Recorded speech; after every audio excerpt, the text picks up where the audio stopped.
नमस्कार, मैं राजीव। आप देख रहे हैं आपकी खबर और आज हम आपको बताने जा रहे हैं कि मोदी सरकार ने घोषणा की है कि 2047 तक भारत विकसित देशों की श्रेणी में खड़ा हो जाएगा, यानी कि डेवलप्ड कंट्रीज के उसमें लिस्ट में आ जाएगा। मोदी ने कहा कि 2047 तक चूंकि हमारे 100 वर्ष पूरे होंगे आजादी के बाद में, उसमें भारत डेवलप्ड कंट्रीज में आ जाएगा। और इसके पहले उन्होंने कहा कि 2030 तक जो पैरामीटर दिया गया उसमें ये कहा गया कि 5 ट्रिलियन इकोनॉमी हम हो जाएंगे। ये मोदी सरकार ने घोषणा की। अब उस पर रघुराम राजन जो कि गवर्नर थे आरबीआई के, उन्होंने सवाल खड़ा कर दिया है। आज के वीडियो में हम आपको दिखाएंगे कि अभी वर्तमान में क्या स्थिति है, भारत सरकार की क्या स्थिति है, कैसे कहा जा रहा है मोदी सरकार के द्वारा कि 2047 तक हम डेवलप्ड कंट्रीज में खड़े हो जाएंगे। और रघुराम राजन जब गवर्नर थे आरबीआई के, उस समय की स्थिति क्या थी, रघुराम राजन कौन है, यह भी हम बताएंगे। रघुराम राजन मोस्टली सभी लोग लगभग जानते हैं कि ये गवर्नर थे आरबीआई के। 2013 से 2016 तक गवर्नर थे आरबीआई के। उनके पीरियड में हमारी इकोनॉमी क्या थी, जीडीपी की क्या स्थिति थी, इसके बारे में हम चर्चा करेंगे। और वर्तमान में क्या स्थिति है, तो जो हमारी डिटेलिंग होगी, वह एक्सप्लेन जो होगा वो होगा रघुराम राजन के बारे में, उस समय की जीडीपी के बारे में, जिस समय रघुराम राजन आरबीआई के गवर्नर थे, और अभी वर्तमान में क्या स्थिति है, सरकार के द्वारा क्या दावे किए जा रहे हैं, और रघुराम राजन क्यों चर्चा में रहते हैं हमेशा, वह मोदी सरकार पर हमले क्यों करते रहते हैं, इसके पीछे उनके क्या अपने तर्क हैं, इन सब बारे में हम डिटेल में बात करेंगे। लेकिन सबसे पहले आइए हम बात करते हैं कि रघुराम राजन कौन है। तो रघुराम राजन के बारे में जानने के लिए हमें स्क्रीन पर जाना होगा, और स्क्रीन पर हम देख सकते हैं कि रघुराम राजन के बारे में जो विकिपीडिया के अनुसार जो बताया गया है, रघुराम गोविंद राजन इनका पूरा नाम है। और ये एक इकोनॉमिस्ट हैं, भारतीय अर्थशास्त्री, और Chicago booth school of business विश्वविद्यालय में ये प्रोफेसर हैं। इन्होंने इनके बारे में बताया गया है 2003 से 2006 के बीच में वह अंतरराष्ट्रीय मुद्रा कोष यानी कि आईएमएफ में मुख्य अर्थशास्त्री और शोध निदेशक थे। 2013 से सितंबर 2016 तक, सितंबर 2013 से सितंबर 2016 यानी कि 3 साल वह आरबीआई के गवर्नर थे। ये है इनके बारे में, जो रघुराम राजन के बारे में, मतलब ये जान लेना जरूरी है कि वो हैं क्या। हाँ, एक बात और, उन्होंने 1985 में आईआईटी दिल्ली से इलेक्ट्रिकल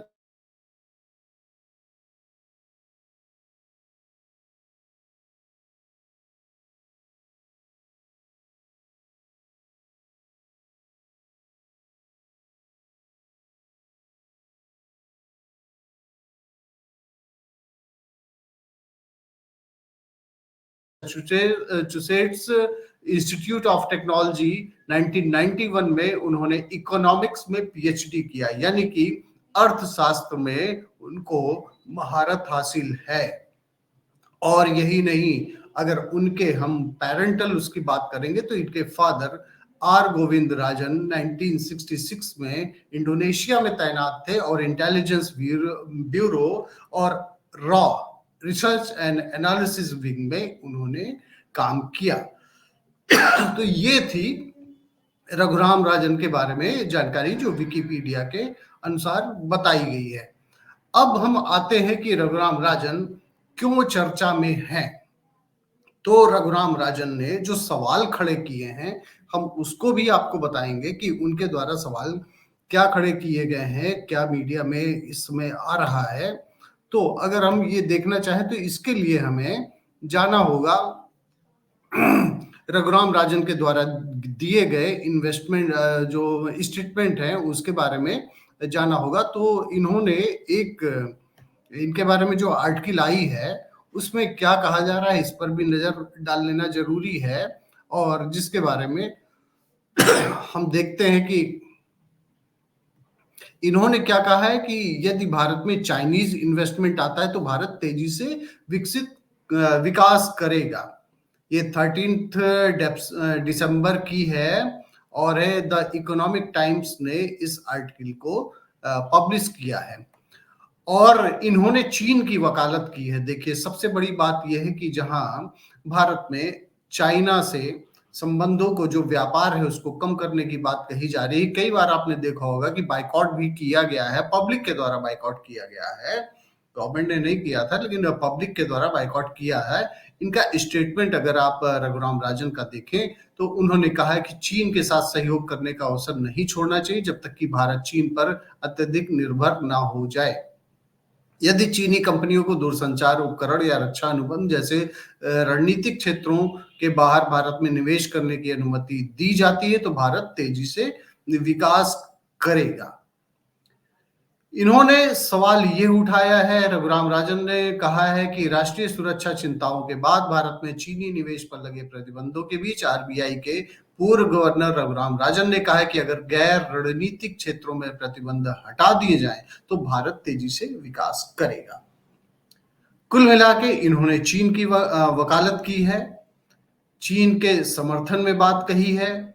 और उन्होंने राजन ने अर्थशास्त्री रोहित लांबा के साथ लिखी हाल ही में जारी अपनी किताब ब्रेकिंग द मोल्ड में कहा है, चीनी आक्रामकता को विफल करते समय भारत को जहां संभव हो चीन के साथ सहयोग करने का अवसर नहीं छोड़ना चाहिए जब तक कि भारत चीन पर अत्यधिक निर्भर ना हो जाए। यदि चीनी कंपनियों को दूरसंचार उपकरण या रक्षा अनुबंध जैसे रणनीतिक क्षेत्रों के बाहर भारत में निवेश करने की अनुमति दी जाती है। कुल मिला के चीन का इन्होंने समर्थन किया है। इनके अकॉर्डिंग भारत जो बार बार कहता, आत्मनिर्भर होने की बात कहता है, उस पर इन्होंने अपना जो इनका व्यू है वो उसके अगेंस्ट ही है। और इनका कहना है कि भारत आत्मनिर्भर करने की जो बात कह रहा है, लेकिन उसको चीन पर अपनी चीन के साथ में ट्रेड करना चाहिए, ये इनका कहना है। अब ये सबसे बड़ी बात ये है कि उस समय की क्या स्थिति थी, ये भी हम इस पे बात करेंगे कि जिस समय ये गवर्नर थे उस समय की क्या स्थिति थी। लेकिन यह भी जान लेना जरूरी है कि आखिर में मोदी का स्टेटमेंट क्या था, प्राइम मिनिस्टर ऑफ इंडिया का स्टेटमेंट क्या था, जिसके बाद में ये सारी बातें आ रही है, उसको भी सुन लेना जरूरी है।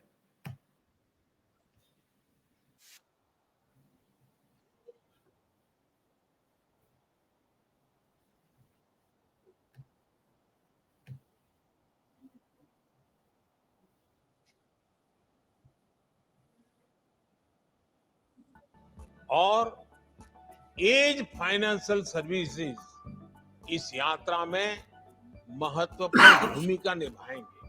अपने efficient regulations, plug and play infrastructure, large Indian hinterland economy तक पहुंच, बेनिफिशियल कॉस्ट ऑफ ऑपरेशंस और टैलेंट एडवांटेज की वजह से गिफ्ट सिटी ऐसे अवसर तैयार कर रहा है जिसकी कोई बराबरी नहीं कर सकता।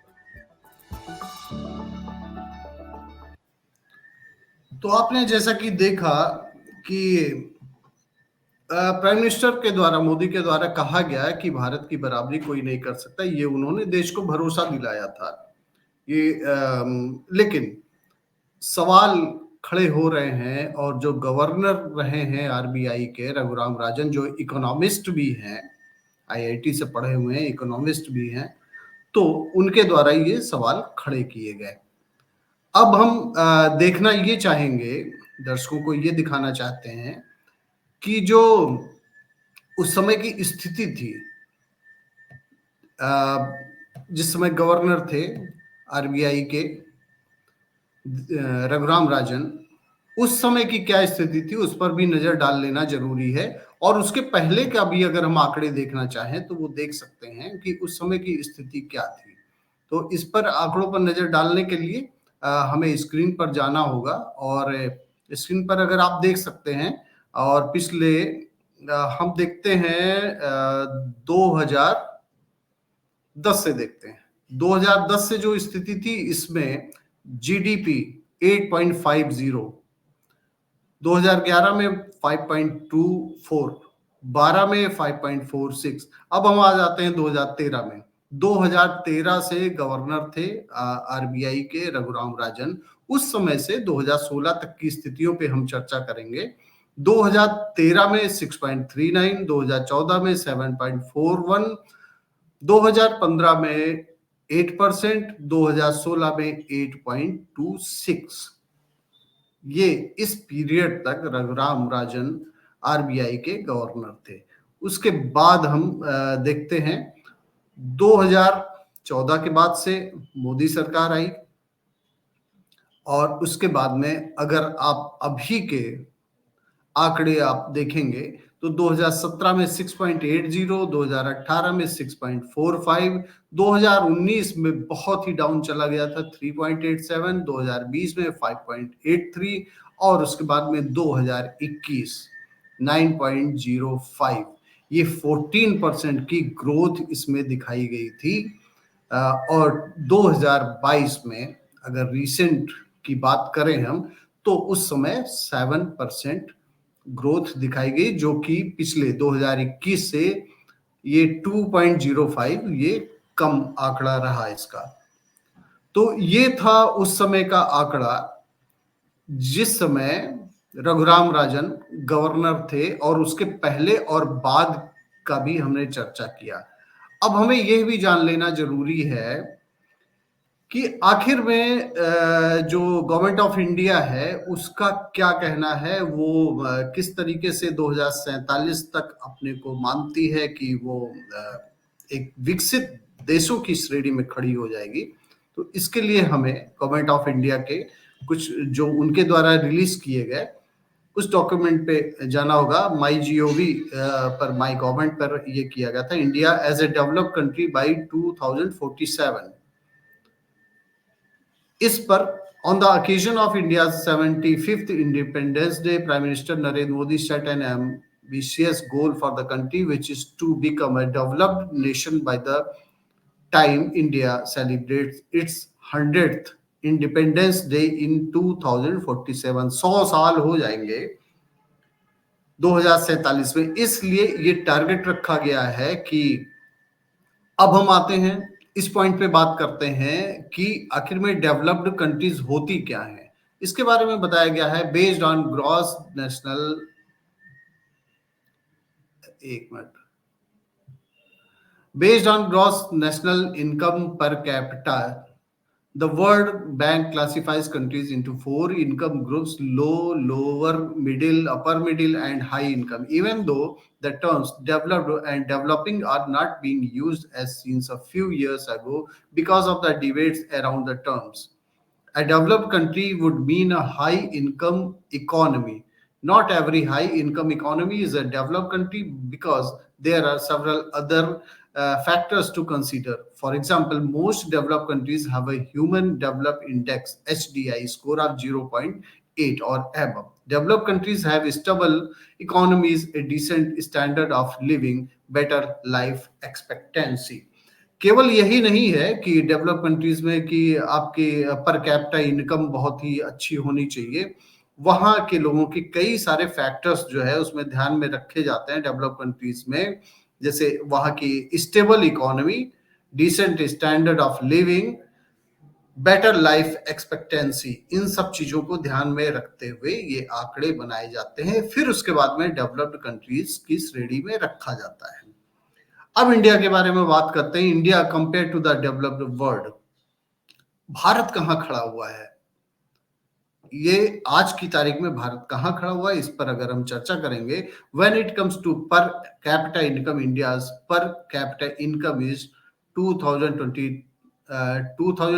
इन 2021। 2021 में $2200 per capita income थी, which is far behind the per capita income of the developed countries like USA, UK, Japan, South Korea, to name a few. This shows that common people in the developed countries earn much more than what people earn in India. India अभी वाकई में बहुत पीछे है।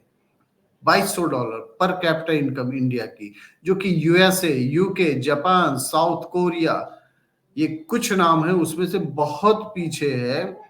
And to afford better education and health service than we do, India scores 0.625 in SDI as compared to the 0.800 threshold for high human development. बहुत पीछे है India. How can India become a develop country? अब government के ही आंकड़ों की हम बात करें तो इंडिया के जो आंकड़े हैं वो ये कहते हैं, the government must put a priority on the social and economic development of our nation, for which appropriate government schemes must be implemented. India demographic dividend, our young workforce will reach its peak at 2041. जो young generation है हमारी, जो work force है वो 2041 में माना जा रहा है कि बहुत ही ज्यादा पीक पर पहुंच जाएगा। Because of this our government should concentrate on making the best use of it by increasing its spending on research and development, health, education and skill development. किस पर जोर दिया जाना है? Research and development, health, education and skill development, इन सब पर जोर दिया जाना है। अब आते हैं हम कंक्लूजन पे। India can undoubtedly reach this extremely ambitious goal of being a developed country by 2047, but only if we acknowledge our weakness and focus on the economic as well as social development of the country. A nation may grow to be very powerful and its government may have a lot of money, but if the common people are unable to live better lives, then that nation cannot be referred to have developed. ये कहा गया है कि हम करना चाहते हैं, और ये जो आंकड़े दिखाए गए हैं इसमें यह भी बताया जा रहा है कि हम कितना पीछे हैं अभी। तो इंडिया को वाकई में बहुत ही ज्यादा कुछ करने की जरूरत है। और फिर से एक स्क्रीन को हम देखते हैं और जो खबरें आई हैं इस मामले में उसको भी हम देखते हैं, और ये जो सवाल उठाए गए हैं रघुराम राजन के द्वारा वो भी अब देखते हैं कि उन्होंने क्या कहा हुआ है। तो उनका जो कहना है वो एनबीटी की खबर है, 2047 तक नहीं बनेगा विकसित भारत। ये वजह बताया है उन्होंने। एक पॉडकास्ट को उन्होंने इंटरव्यू दिया था और ये कहा कि लोअर इनकम की श्रेणी में अभी भारत है, इस वजह से ये अभी नहीं बन सकता है। और उन्होंने कुल मिला के चाइना की वकालत की है। उन्होंने कहा कि अगर चाइना को हम इस तरीके से अलग थलग करते हैं तो ये हमारे लिए सही नहीं होगा। अब हम आते हैं लास्ट उस पे और देखते हैं कि इन्होंने वकालत, जैसे आपने देख लिया कि चाइना की वकालत की, ठीक है। अब ये और किन चीजों की वकालत करते हैं, अब आइए वो भी देख लेते हैं। इन्होंने जो वकालत की है धीरज साहू, जो कि आपने इधर खबरों में देखा होगा कि धीरज साहू जो कि कांग्रेस के नेता हैं, उनके पास में 500 करोड़ रुपए ये अभी तक के आंकड़े थे जो एनबीटी ऑफ इंडिया ने किया है। क्योंकि इनके स्टेटमेंट आप देख लीजिए, इस पे नजर डालते हैं कि स्टेटमेंट में जो आ रहा है, इन्होंने क्या कहा है कि धीरज साहू के 500 करोड़ रुपए जायज, क्योंकि कांग्रेस को भी चुनाव लड़ना है, रघुराम राजन आप अर्थशास्त्र, ये कमेंट किया गया है। लेकिन इन्होंने जो वकालत की थी और ये कहा था कि ये जो विपक्ष के लोग हैं उनको भी चुनाव लड़ने की जरूरत है, और जो 500 करोड़ रुपए पाए गए उसकी उन्होंने वकालत की थी कि वो रखे जा सकते हैं, वैध पैसे भी हो सकते हैं। और रघुराम राजन का स्टेटमेंट अगर आप देखें तो इसमें कहा है कि आप चुनाव में वैध स्रोतों से पैसा लेकर और काला धन लेकर चुनाव लड़ने वाले विपक्ष पर ईडी और सीबीआई की जांच कर मुकाबला गैर बराबरी का बना दे रहे हैं, यह स्वच्छ चुनाव प्रक्रिया नहीं है। देखिए, सबसे बड़ी बात यह है कि इन्होंने वकालत किसकी की? चाइना की वकालत की, और उसके बाद में फिर वकालत किया ये जो पैसे पाए गए अवैध रूप से, जो अनअकाउंटेड मनी था उसकी भी वकालत की। और रघुराम राजन, जहां देश एक तरफ उम्मीद कर रहा है कि गवर्नमेंट 2047 तक विकसित देशों की श्रेणी में भारत को खड़ा करेगी, उसके लिए प्रयास कर रही है। लेकिन रघुराम राजन एक तरफ तो चाइना की वकालत करते हैं, कहते हैं कि उनसे ट्रेड जारी रखना चाहिए। उस समय के आंकड़े भी आपने देखे और आगे क्या होने जा रहा है, गवर्नमेंट का क्या विजन है, ये भी आपने देखा। और ये वही रघुराम राजन है जो भारत जोड़ो यात्रा में राहुल गांधी के साथ में दिखते हैं। जो बॉन्डिंग है वो कहीं ना कहीं एफिलिएशन है वो कांग्रेस के साथ में दिखता है। तो सरकार पर सवाल खड़े अगर करते हैं तो एक ये पॉलिटिकल स्टंट ही माना जाएगा। लेकिन सबसे बड़ी बात यह है कि भारत के लोगों को भरोसा कैसे हो। रघुराम राजन जो चाइना की वकालत करते हैं, जो धीरज साहू जैसे लोगों के पास में जहां 500 करोड़ रुपए पाए जाते हैं उनकी वकालत करते हैं, उसको वैध बताने का प्रयास करते हैं, तो ऐसे में भारत कैसे आगे बढ़ेगा। और जो आपके द्वारा जो पॉइंट्स दिए जाते हैं, जो लॉजिक दिए जाते हैं, इसको किस तरीके से लोग मानेंगे। बहुत बहुत धन्यवाद आपका, आपकी खबर देखने के लिए। जितने भी फैक्ट्स थे वो व्यूअर्स के सामने रखे गए। अब उसको एनालाइज करना, उसको समझना, ये आपके ऊपर है। बहुत बहुत धन्यवाद।